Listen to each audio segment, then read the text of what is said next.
में आपका स्वागत है।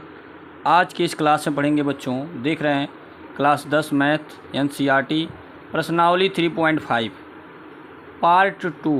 ठीक है बच्चों, इसके पिछले वीडियो में हम आपको पार्ट 1 सवाल फर्स्ट का आपको पूरा 4 सवाल था, आपको हम चारों बता दिए हैं, जिसमें वज्र गुणन से हल करना था। ठीक है, वज्र गुणन से हल करना आप सीख चुके होंगे।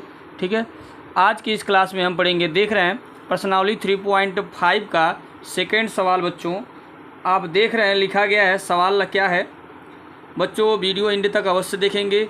ठीक है, यहाँ देख रहे हैं लिखा गया है फर्स्ट सवाल, ए और बी के किन मानों के लिए निम्न रैखिक समीकरणों के युग्म के अपरिमित रूप से अनेक हल होंगे। बच्चों ठीक है, समीकरण नीचे दिया गया है 2x + 3y = 7। अगला समीकरण दिया गया है a - b × x + a + b × y = 3a + b - 2। ठीक है बच्चों, चलिए जैसे कि जानते हैं बच्चों, एक कंडीशन जो दिया है, प्रतिबंध जो दिया है बच्चों, देख रहे हैं अपरिमित रूप से अनेक हल होने का दिया है। तो अपरिमित रूप से बच्चों अनेक हल होने का कंडीशन क्या है बच्चों, तीनों जो होता है वो इक्वल होता है। जैसे कि इसके पिछले वीडियो में हम आपको बताए थे कि प्रतिच्छेदित के लिए बताए थे, फिर समांतर के लिए बताए थे, फिर संपाती के लिए बताए थे। ठीक है, ठीक है, जैसा कि देख सकते हैं आप, लिखा गया रेखा का नियम बताया गया था आपको।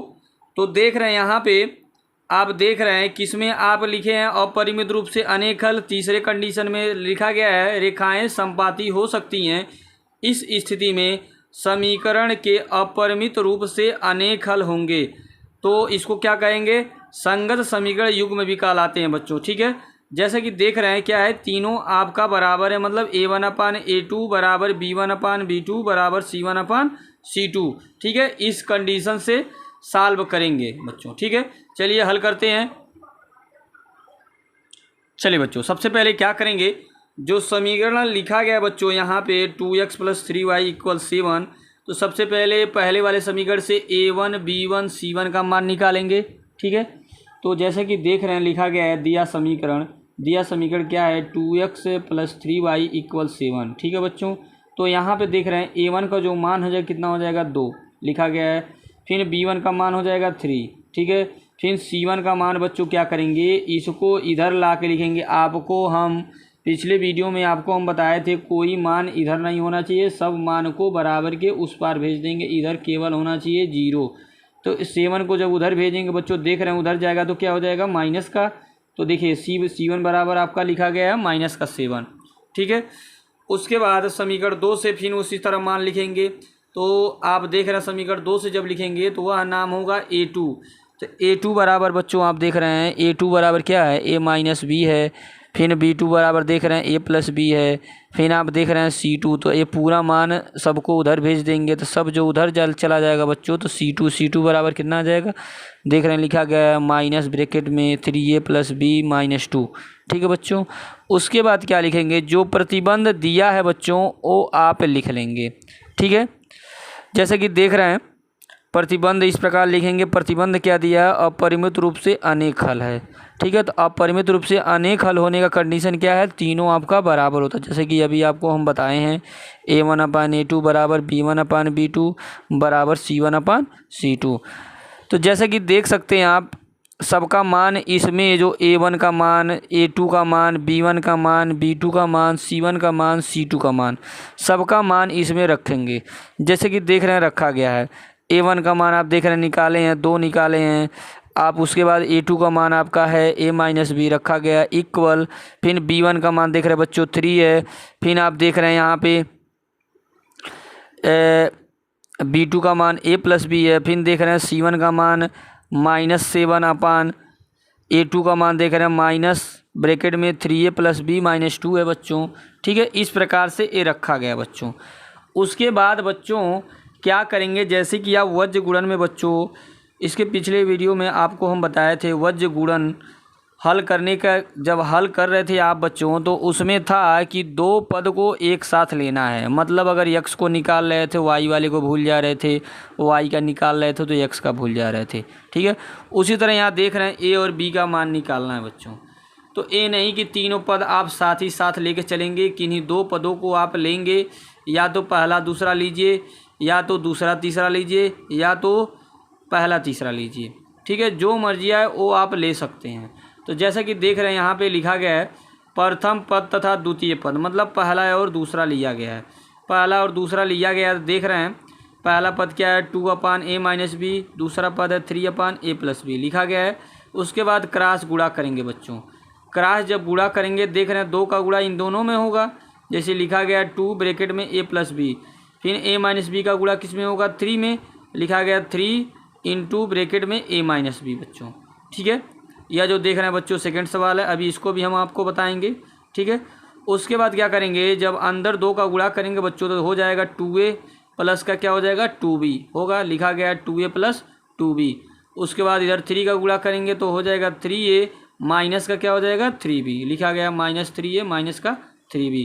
उसके बाद बच्चों इन दोनों को इधर ले आएंगे। जब इन दोनों को इधर आप ले आएंगे, चाहे इन दोनों को इधर ले आइए चाहे इन दोनों को इधर ले आइए, लेकिन ये देख रहे हैं बड़ा है तो इन्हीं दोनों को उधर से इधर लेके आएंगे बच्चों।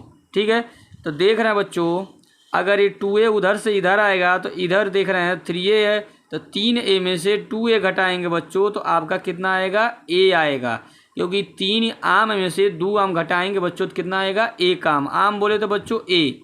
ठीक है, उसके बाद देख रहे हैं बच्चों -3b है इधर, तो 2b जब उधर प्लस है उधर से जब इधर आएगा तो आपका कितना हो जाएगा माइनस का, तो -3b और -2b हो जाएगा कितना माइनस का 5b। इधर बचा कितना 0, इसको बना लेंगे बच्चों कितना समीकरण नंबर 1 बना लेंगे। आ रहा बात समझ में? चलिए आगे बढ़ते हैं। उसके बाद आप क्या लेंगे, या तो दूसरा तीसरा लीजिए या तो पहला तीसरा, लेकिन हम लिए हैं आप देख रहे हैं बच्चों दूसरा पद तथा तीसरा पद, मतलब दूसरा पद तथा तीसरा पद लिया गया है। तो देख रहे हैं दूसरा पद आपका है 3/a+b, तीसरा पद है -7/ ब्रैकेट में 3a+b-2 है। तो जैसा कि देख रहे हैं सबसे पहले माइनस माइनस नीचे ऊपर है तो इसको काट देंगे। काटने के बाद क्या करेंगे बच्चों, ये जो देख रहा है 3a+b-2 तिर्यक गुणा करेंगे, क्रॉस गुणा। जैसे कि देख रहे हैं गुणा किया गया, 3 का गुणा 3a में हुआ तो 9a हो गया है, 3 का गुणा b में करेंगे तो 3b हो जाएगा, 3 का गुणा -2 में करेंगे तो -6 हो जाएगा। आ रहा बात समझ में बच्चों? चलिए आगे बढ़ते हैं। उसके बाद इस 7 का गुणा इन दोनों में करेंगे तो हो जाएगा आपका देख रहे हैं 7a हो जाएगा प्लस का क्या हो जाएगा 7b हो जाएगा। ठीक है, चलिए आगे बढ़ेंगे। तो आगे बढ़ने का मतलब ये है, फिर देख रहे हैं आप जो गुणा करने के बाद क्या करेंगे, इन दोनों को इधर ले आएंगे। तो इन दोनों को बच्चों जब इधर लेके आएंगे तो आप देख रहे हैं यहाँ पे ये 7a जब इधर आएगा तो माइनस का हो जाएगा, तो 9a में से 7a घटाएंगे बच्चों तो कितना आएगा 2a आएगा। उसी तरह बच्चों यहाँ पे देख रहे हैं ये 7b इधर आएगा तो माइनस का होगा, और यहाँ देख रहे हैं 3b जो है प्लस का है तो -7b में से +3b घटाएंगे तो आएगा -4b, जैसा कि यहाँ लिखा गया है। इधर आपका देख रहे हैं -6 है तो -6 को बराबर किधर बुला लेंगे तो हो जाएगा कितना +6 होगा बच्चों। उसके बाद क्या करेंगे बच्चों, इन दोनों में देख रहे हैं थोड़ा और छोटा कर लेंगे, देख रहे हैं दोनों में 2 कॉमन मिल रहा है। ठीक है, तो 2 को कॉमन ले लेंगे, बचेगा ब्रैकेट में कितना a-2b। कॉमन लेने का मतलब होता है बच्चों भाग देना। ठीक है, तो यहाँ से a2 बाहर गया, बचा आपका a-2b। इधर 6 है तो 2 को 6 से क्या करेंगे काट देंगे, आएगा कितना 3। मतलब जो समीकरण बन गया क्या बन गया a-2b बराबर 3, समीकरण नंबर 2 बन गया बच्चों। आ रही बात समझ में? ठीक है, चलिए आगे बढ़ते हैं। उसके बाद बच्चों आप देख रहे हैं यहाँ पे कि अब है जो समीकरण 1 और 2 बना लिया गया, इन्हीं दोनों समीकरण से a और b का बच्चों हमको मान निकालना है। इन्हीं दोनों समीकरण से a और b का क्या करेंगे मान ज्ञात कर लेंगे। ठीक है, चलिए लिखा गया जैसे कि देख रहे हैं समीकरण 1 तथा समीकरण 2 से। तो समीकरण 1 आपका देख रहे हैं बच्चों आपका है a-5b = 0, समीकरण 2 है आपका a-2b = 3, समीकरण नंबर 2 देख रहे हैं दोनों लिखा गया है। अब लिखने के बाद बच्चों इसके पहले आप जो तीसरा चैप्टर चल रहा है इसके पहले आपको हम बताए थे 3 विधि, जैसा कि आप पढ़ चुके हैं, विलोपन, प्रतिस्थापन, वज्र गुणन। जिस विधि से मन करे उस विधि से आप हल कर सकते हैं। ठीक है, तो देख रहे हैं यहाँ दिया गया है दोनों को लिखा गया तो दोनों का आपको ये भी बताया गया था, अगर दोनों का नेगेटिव साइन सेम रहेगा तो उस कंडीशन में क्या करेंगे, घटाएंगे। डिफरेंस रहेगा तो क्या करेंगे, जोड़ेंगे। तो देख रहे हैं डिफरेंस है, डिफरेंस नहीं है, सेम है तो क्या करेंगे, घटाएंगे। तो प्लस है तो माइनस हो गया, माइनस है तो क्या हो गया, प्लस हो गया। ठीक है, फिर यहाँ देख रहे हैं प्लस हो तो क्या हो जाएगा, माइनस हो जाएगा। तो ए वाला ए से क्या हो जाएगा, कट जाएगा। उसके बाद देख रहे हैं बच्चों ए -5b है, ए आपका देख रहे हैं कितना है, +2b। तो -5b में से +2b घटाएंगे बच्चों तो आएगा -3b आएगा। उसके बाद देख रहे हैं इधर आपका कितना है, -3b। तो -3 से -3 वाला क्या हो गया बच्चों, कट गया। बचा कितना, b बराबर 1 हो गया। मतलब आपने b का मान कैलकुलेट कर लिया। ठीक है बच्चों, चलिए उसके बाद ये इस b का मान या तो 1 में रखिए या तो 2 में। जैसा कि देख रहे हैं समीकरण 1 में रखा गया है, लिखा गया है b का मान समीकरण 1 में रखने पर। तो समीकरण 1 आपका देख रहे हैं यहाँ बनाया गया है a -5b = 0। तो देख रहे हैं a तो हाई है और यहाँ देख रहे हैं 5। अब b की जगह पे जो 1 आप निकालें, b का मान रखा गया है तो 5 करने -5 हुआ है। उस 5 को बराबर किधर भेज दिया गया तो a बराबर कितना आया, 5। इस तरह से आप सवाल दूसरे का फर्स्ट सवाल आपने हल कर लिया।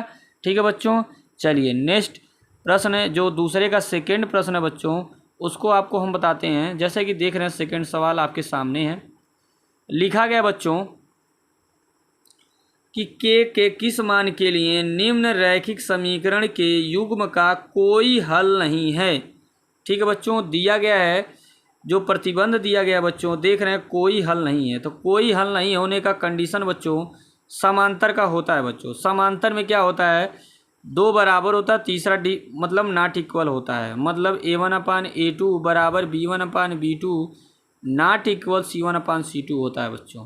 पहले तो प्रतिबंध आपको मालूम होना चाहिए तो भी इस तरह का सवाल आप लगा सकेंगे। ठीक है बच्चों, और जैसे कि देख रहे हैं आपको समझ में आ रहा होगा। अगर समझ में न आए तो आप बताइएगा, और ऐसी बात नहीं है बच्चों कि हमारा बताया हुआ आपको समझ में आएगा नहीं, एकदम 100% आपको समझ में आएगा, ये मेरा दावा है। ठीक है बच्चों, और चलिए, और बच्चों ये दोनों सवाल जो जैसा कि देख रहे हैं ये काफ़ी पेपर से रिलेटेड काफ़ी इंपॉर्टेंट प्रश्न है। कम से कम माने चलिए 4 नंबर से अगर आता है तो 4 नंबर से कम नहीं आएगा अगर आता है तो। ठीक है, लेकिन जो देख रहे हैं दोनों प्रश्न काफ़ी इंपॉर्टेंट है, आने का चांस है। ठीक है, चलिए तो जैसा कि देख रहे हैं यहाँ पे जो दोनों समीकरण लिखा गया है 3x + y = 1, उसके बाद 2k - 1 × x + k - 1 × y बराबर का 2k + 1 है बच्चों। ठीक है, तो सबसे पहले जो दिया गया समीकरण है बच्चों उसको लिखेंगे और वहाँ लिखने के बाद सभी मान निकाल लेंगे a1 b1 c1 का मान, जैसे कि आपको हम बताए हैं। ठीक है बच्चों, आ रहा समझ में। उसी तरह समीकरण 2 से भी मान निकालेंगे। तो जैसे कि देख रहे हैं समीकरण 1 से जो a1 का मान होगा वो क्या होगा, 3 होगा, लिखा गया है। b1 का मान 1 होगा, लिखा गया है। फिर इस 1 को उधर ले जाके लिखेंगे तो c1 का मान जो बच्चों होगा, देख रहे हैं 1 उधर जाएगा तो c1 बराबर -1 आ जाएगा। ठीक है, आएगा। उसके बाद समीकरण 2 से जो है आपका 2k - 1 × x + k - 1 × y = 2k + 1, उससे लिखेंगे। तो देख रहे हैं बच्चों दूसरे समीकरण के लिए a2 नाम होगा, a2 बराबर क्या हो जाएगा 2k - 1, b2 बराबर हो जाएगा k - 1, c2 बराबर क्या हो जाएगा बच्चों 2k + 1 होगा। लेकिन 2k + 1 होगा बच्चों, लेकिन इधर जाएगा तो क्या हो जाएगा माइनस का, इसीलिए माइनस लगाया गया बच्चों। ठीक है बच्चों, चलिए उसके बाद देख रहे हैं आपके सामने प्रतिबंध लिखा गया है। ठीक है, ये प्रतिबंध लिखा गया आपका प्रतिबंध। ठीक है, प्रतिबंध यही है, मतलब समीकरण का कोई हल नहीं न होने का क्या होता है, 2 को बराबर होता है लेकिन तीसरा क्या होता है, बराबर नहीं होता है। उसके बाद देख रहे हैं सभी मान इसमें रखा गया है। ठीक है बच्चों, इसको लेना नहीं है, इन दोनों को लेंगे। ठीक है, तो देख रहे हैं लिया गया पहला और दूसरा पद, लिखे भी हैं प्रथम पद तथा द्वितीय पद से बच्चों। उसके बाद बच्चों क्या किया गया है, तिर्यक गुणा करेंगे। तिर्यक इसका गुणा इधर होगा, ठीक है, फिर इसका गुणा इधर होगा। तो इसका गुणा इन दोनों में होगा तो हो जाएगा 3k, 3 का गुणा -1 में होगा तो -3 हो जाएगा, आएगा बच्चों। उसके बाद 2k - 1 का गुणा जब 1 में आप करेंगे तो कुछ चेंजिंग तो होगा नहीं, क्योंकि 3k-1 करने 3k-1 ही होगा, जैसा कि देख रहे हैं लिखा गया है। फिर k वाले को एक साइड कर लेंगे, नंबर वाले को एक साइड कर लेंगे। तो देख रहे हैं 3k बच्चों इधर था, तो 2k उधर से इधर जब बुलाएंगे तो क्या हो जाएगा, माइनस का होगा। उसके बाद देख रहे हैं बच्चों -1 इधर था पहले से, प्लस -3 को उधर से इधर बुलाएंगे तो देख रहे हैं क्या होगा, आपका प्लस का 3 होगा। तो +3 में से 1 घटाना बच्चों तो कितना आएगा, 2। और यहाँ पे 3k में से -2 घटाएंगे तो बच्चों कितना आएगा आपका k, मतलब k बराबर कितना आ गया, 2। जो आपको k का वैल्यू कैलकुलेट करना था बच्चों। इस तरह से इस सवाल सेकेंड में 2 प्रश्न दिए गए थे, जिसको आपने हल कर लिया। ठीक है बच्चों, अगर वीडियो अच्छा लगे तो लाइक और सब्सक्राइब अवश्य करिएगा बच्चों। अगर हमारे चैनल पे नए होंगे तो सब्सक्राइब अवश्य करिएगा, बेल आइकन को अवश्य दबाइएगा और ज़्यादा से ज़्यादा ग्रुप में बच्चों आप शेयर करिएगा, जिससे कि अन्य बच्चे भी पढ़ सकें। ठीक है बच्चों, जय हिंद, जय भारत।